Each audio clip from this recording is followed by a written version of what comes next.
Bye. हमारा जाने का मन नहीं था। 15 तारीख से लेकर चले हुए हैं मेरे बर्थडे वीक से। आप एक दिन में मुंबई से दिल्ली पहुंच सका। समझ नहीं आता कि हम पनौती है कि अगले वाले पनौती।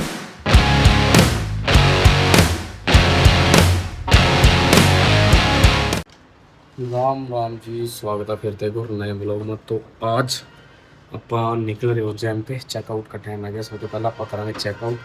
तो लगेज अपने चले गए, रूम अपन खाली कर दी। चेक कर लियो निक्कू, कुछ रहा तो नहीं है? फोन उठाओ अपन, कर दो बाय बाय उज्जैन को। अभी चलते हैं उज्जैन और देखते हैं कि आज का सफर कहाँ तक तय होता है हमारा।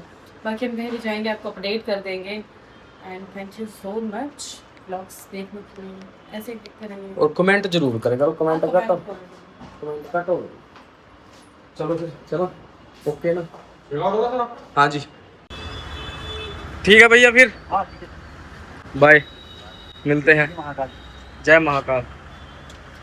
ला भाई, होटल बहुत अच्छा था, बंदे भी बहुत अच्छे थे, वेरी कोऑपरेटिव। और हर चीज़ का हमारी ध्यान रखा बंदे ने, छोटी से छोटी चीज़ का। क्यों लड़की तो बीजी थोड़ी देर में बताओगे थानू निकू। लियो जी, अपन निकल चुके हैं उज्जैन नगरी से। तो वापस चढ़ा है गजा का हाईवे पा। तो अपना सफ़र है लगभग 600 किलोमीटर का, जहाँ पर जा रहे हैं। तो आज तो पूरा दिन अपना सफ़र में निकलने वाला जी। निकिता जी, क्या कहना चाहोगे आप इस बात पे? बहुत लंबा सफर है और बहुत अच्छा। देखते हैं मंजिल कहाँ मिलती है। बहुत अजीब लग रहा है यहाँ से जाते बारी। ऐसा लग रहा है कि कुछ छूट गया है। छूट तो ऐसा गया है क्योंकि बस मारती तो हमने मिस कर ही दी है। पर चलो नेक्स्ट टाइम अगर महाकाल चाहेंगे तो जरूर हम आएंगे और पहले ही बुक करके आएंगे टिकट बस मारती की, और आप सभी को भी दिखाएंगे। एक दिन के लिए आए थे, 3 दिन लगा दिया हमने यहाँ, 3 रातें लगाई हैं। उज्जैन में इतना दिल लग रहा था हमारा, जाने का मन नहीं था। बाकी आगे अपना ही भी आ चुका है। अभी भी जाने का मन नहीं है बट जाना जरूरी, बिकॉज थोड़े बहुत काम पेंडिंग है, फिर जाना पड़ेगा। बाकी जल्दी आएंगे।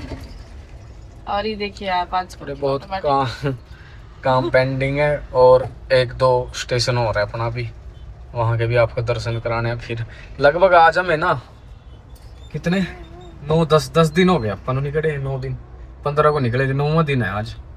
तो 10-12-13 दिन में अपना टूर कवर हो जाना चाहिए सारा। आगा देखा और कहाँ लेकर जाएगी हमारी यात्रा। हर महीने आपको ऐसी ही एक ट्रिप मिलेगी कहीं दूर की। हम जाएंगे और आपको वहाँ के बारे में दिखाएंगे, वहाँ का इतिहास दिखाएंगे, वहाँ पर क्या फेमस है आपको वो दिखाएंगे। और बाकी बनी रहिए आप व्लॉग में, देखते रहिए और नई नई चीजें हमें बताइए कि हमें क्या करना चाहिए, कहाँ जाना चाहिए। आप लोगों के कमेंट हम पढ़ते हैं, आप लोग जो सजेस्ट करोगे हम उसके बेस पर नेक्स्ट प्लेस सिलेक्ट करेंगे कि हमें यहाँ जाना है। बाकी थैंक यू अगेन। ले भाई, अपनी किताबा में देखे करा दे पवन चक्की क्या कहे करा दे इनू, यही क्या करा दे ना, पवन चक्की पता नहीं क्या कहे करा दे। क्या कहा थे भाई इनू, कमेंट करके बताइए। इससे बिजली बना बहुत लग रही है, बहुत यहाँ ऊपर तक। हाँ सारे में लग रही है, सोनी लग रही पर लगी बहुत एक परे तक लगी व्यू है भाई। और बाकी आई वे देखो आप, चकाचक सुंदर क्लीन भी है सबसे मेन हाँ। बात कतई काला पड़े आई वे तो यही बना चाहिए बाहर ले देश की तरह। ये बदल चेक करो, इंडिया दे हम जो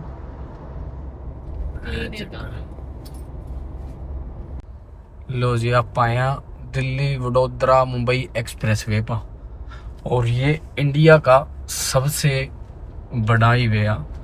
आप देख सका 8 लाइन हाईवे है ये। लाइन देखो कितनी है ऊपर तक। एक्सप्रेस वे है, इस पे बाइक वाइक कुछ भी अलाउड नहीं है, सिर्फ ट्रक कार बस, ना टेम्पो टुम्पो कुछ भी अलाउड नहीं है इस पर।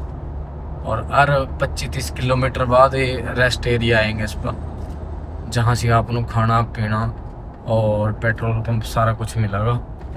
अभी भी दिल्ली 550 किलोमीटर पड़ा है यहाँ तक जहाँ पे है यहाँ। बाकी अपन दिल्ली तो जाना नहीं, दूसरी साइड जाना है, आगे तो मुड़ेंगे। तो अभी तक लड़की का बर्थडे चल रहा है, 9 दिनों के बर्थडे गए नहीं, बहुत लंबा बर्थडे चल रहा है। ये देखो जी इस हाईवे की स्पीड लिमिट है 120 और क्रूज मोड पर अपनी गड्डी चल रही है 120 पर। और ये चीज़ों का यूज नहीं करना, फोन फोन का किसी भी चीज़ का। जगह जगह यहाँ बोर्ड लगे हैं।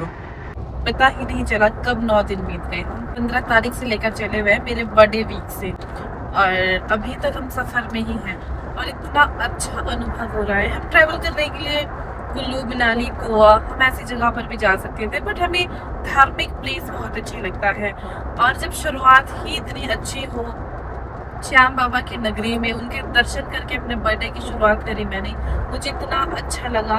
और पता नहीं हम कहाँ कहाँ से जुड़े होते हैं ना भगवान से, तो फिर कहीं और जाने का मन भी नहीं होता है। हमने पहले नेपाल का प्लान बनाया, हम वहाँ पे नहीं जा पाए।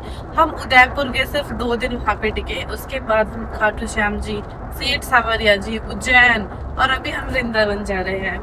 तो अच्छा लगता है ऐसी जगहों पर जाकर, मन शांत होता है। और मैं एक और बात आप लोगों से बोलना चाहूँगी कि आप कभी भी उज्जैन आओ तो भी आरतियाँ मिस मत करना। और जिंदगी में एक बार तो सभी को उज्जैन आना ही चाहिए, क्योंकि भाई अलग ही लेवल का एक्सपीरियंस, अलग ही लेवल की पॉजिटिव एनर्जी। ऐसे लगता है ना कि बस खो जाते हैं हम उस चीज़ में। मेरा खुद का एक्सपीरियंस ये है कि प्लीज़ एक बार आप उज्जैन आइए और बस आरती देखने वास्ते 1 महीने पहला बुकिंग कर ले, क्योंकि उज्जैन आने का जब भी प्लान बन रहे हो ना, तो या तो आप अपने किसी नियर बाय ते पता करके, जो पहले उज्जैन गया उससे पता करो, या ऑनलाइन की वेबसाइट है, वेबसाइट का लिंक मैं अपने डिस्क्रिप्शन में दे दूंगा, ठीक है। वो ओपन करके आप पहला ही 1 या 2 महीने पहला आप लोगों की, अगर आपको पता जुलाई चल रहा है, अभी अगस्त में आप 25 अगस्त में जाएंगे, तो 1 महीने पहला ही आप बस आरती की टिकट बुक कर लो अपनी, क्योंकि उसका नज़ारा एक अलग ही है। वो किसी कर्म वाले को देखने को मिलाया, तो आप 1-2 महीने पहला अपनी बस आरती बुक कर लो, वो भी जरूर देखियो, ठीक है। बस आरती का तरीका भी आप 1 महीने पहला बुक करो कम से कम उसमें, बाकी वो आरती आप एक लग देख सका। और अगर आपको आरती, आपका सडनली प्लान बन रहा है उज्जैन आने का और टिकट वगैरह नहीं मिल रही भस्म आरती की, तो मैंने जैसे कि बताया था लास्ट वाले ब्लॉग में भी, आप शक्तिपीठ जाकर वहाँ पे चिंतहरण गणेश जी की और माता जी की और शिव जी की आप आरती देख सकते हो वहाँ पे। तो भाई मैं बताऊंगी नहीं, आप खुद जाओ, खुद एक्सपीरियंस लो आप इस चीज का, तब जाके आप मुझे बताना कि आपने मुझे सही बताया था। इतना सही हमारा तो फोन निकालने का मन भी नहीं किया, वहाँ इतनी चीजें हम शूट भी नहीं कर सके। हाँ, सिर्फ मेन आपको वैसे दिखाया है, हाँ। हाँ। मेन तो वहीं जाके पता लगेगा असली तो हमें। बाकी देखो भाई, व्यू चेक करो आप, व्यू। बाकी सही है कि क्या क्या फैसिलिटियां हैं और क्या क्या कितनी स्पीड। हम इंडिया के सबसे बड़े हाईवे पे हैं, जो दिल्ली से मुंबई गया, ठीक। आप एक दिन में मुंबई से दिल्ली पहुंच सका इस हाईवे थे यार। पहला कहाँ कितना टाइम लग जाएगा था दिल्ली आने में मुंबई से, ठीक है। ये हाईवे इसी वास्ते बहुत फास्ट बनाया है। ये देखो जी रेस्ट एरिया 5 किलोमीटर बाद। अब आपको दिखाते हैं रेस्ट एरिया में क्या क्या सुविधा उपलब्ध होती है। ये हाईवे पर खाने पीने के लिए बहुत सारी सुविधाएं हैं, बट अभी चालू नहीं है ये, शायद पता नहीं आने वाले टाइम में ये हो जाए चालू। बट बहुत सुंदर बना है। ये लिखी है कि फैसिलिटी ये सब कुछ बंद है। बाकी यहाँ पर आपको पेट्रोल पंप मिल जाएगा। ये फैसिलिटी दिखाओ क्या क्या है। यहाँ पे ये मिलेगा, ये है यहाँ पे trauma centre, dhaba, fuel station, service station, truck trailer. ये देखिए आप, हाईवे के लिए इतना सारा स्टॉक है भाई, ऐसे पहाड़ से बनने में। ये पहाड़ नहीं है, ये बजरी वगैरह, रूढ़ी वगैरह है। और भाई हाईवे चेक करो आप, जेड ब्लैक, इतना सुंदर हाईवे है ना, मजा आ गया।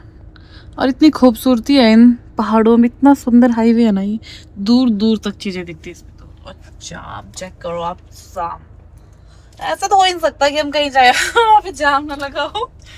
समझ नहीं आता कि हम पनौती है कि अगले वाले पनौती टकर जाते हैं। कौन है सर पनौती, हम कि अगले वाले? अगले वाले हम तो कभी भी नहीं। इतना लेट हमें सब कुछ खाने का मिला। देखो आप बर्गर किंग यहाँ पे, और यहाँ पर पंप है। छोटू रेस्टोरेंट भी है यहाँ। आज छोटू का रेस्टोरेंट पे भाई, छोटू जो भी है, सुविधाएं सारी उपलब्ध है यहाँ पे महिला पुरुष के लिए। और पंप चाल लिया नहीं होए है नो ओ तेल अपने। तो हम महाराष्ट्र के बाद यूपी में एंटर हो जाते हैं, जहाँ पर योगी जी और मोदी जी हमारा हार्दिक स्वागत करते हैं।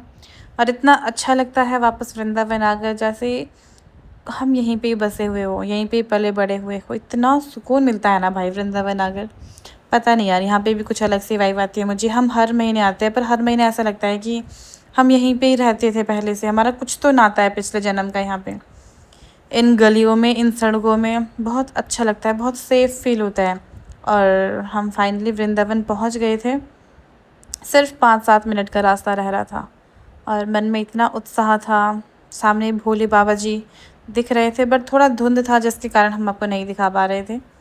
बट ये वही 4 धाम है जो हमने लास्ट वीडियो में व्लॉग में भी डाले हैं, जो वृंदावन में 4 धाम हैं। हम उस टाइम मंदिर नहीं जा पा रहे थे बिकॉज़ टिकट का इश्यू था थोड़ा। बट देखते हैं इस बार अगर पॉसिबल हुआ तो आपको ज़रूर दर्शन करवाएंगे। बाकी वृंदावन में एंटर हो चुके थे और सामने ही लगा था बोर्ड, मेरो प्यारो वृंदावन। इस बोर्ड को देखने के लिए दुनिया तरसती है। और यहाँ पे छोटे से हमारे कान्हा जी बैठे हुए हैं, उनका बाल रूप बैठा है। वैसे तो हर एक मंदिर में बाल रूप के रूप में ही पूजे जाते हैं। और यहाँ पर एक और चीज़ नोटिस करी मैंने, यहाँ पर किसी भी मंदिर में घंटी नहीं है बिकॉज़ यहाँ पर कृष्ण भगवान का बाल रूप है। तो कहते हैं कि उन्हें डिस्टर्ब नहीं करते हैं, इसलिए किसी भी मंदिर में घंटी नहीं है। जैसे छोटा सा बच्चा बच्चा होता है ना, छोटा सा, तो उन्हें भी एक बाल रूप में ही यहाँ पर हर एक मंदिर में पूजा जाता है। सुबह जल्दी उठा दिए जाते हैं, दिन में फिर इनको सुला देते हैं और रात को भी टाइम से 8-9 बजे इनकी आरती वगैरह करके इनको सुला देते हैं। जैसे महाकाल में होता है ना, 11 बजे तक मंदिर बंद नहीं होता है और दिन में भी वो रेस्ट नहीं करते हैं। बट यहाँ पर कान्हा जी को बाल रूप में पूजा जाता है, तो इनको एक बच्चे की तरह ध्यान रखते हैं। तो हमने यहाँ की धरती से प्रणाम कर लिया था और हम जा रहे थे क्योंकि बहुत तेज़ भूख लग रही थी। मुझे तो नहीं लग रही थी बट इनको बहुत तेज़ लग रही थी। वैसे तो मुझे नहीं लगती है, बट जब भी खाना खाते तो इनके साथ 2-3 निवाले मैं भी खा लेती हूँ और वो 2-3 निवाले कब 2-3 चपातियों में बदल जाते हैं पता ही नहीं चलता है। तो हम यहाँ से जा रहे थे और थोड़ा मौसम भी बहुत अच्छा हो रहा था, बारिश वाला हो रहा था। और यहाँ पर बहुत सारे आपको होटल साइड में मिलेंगे और बाहर से लोग खड़े मिलेंगे कि हमारे होटल आओ, हमारे होटल आओ।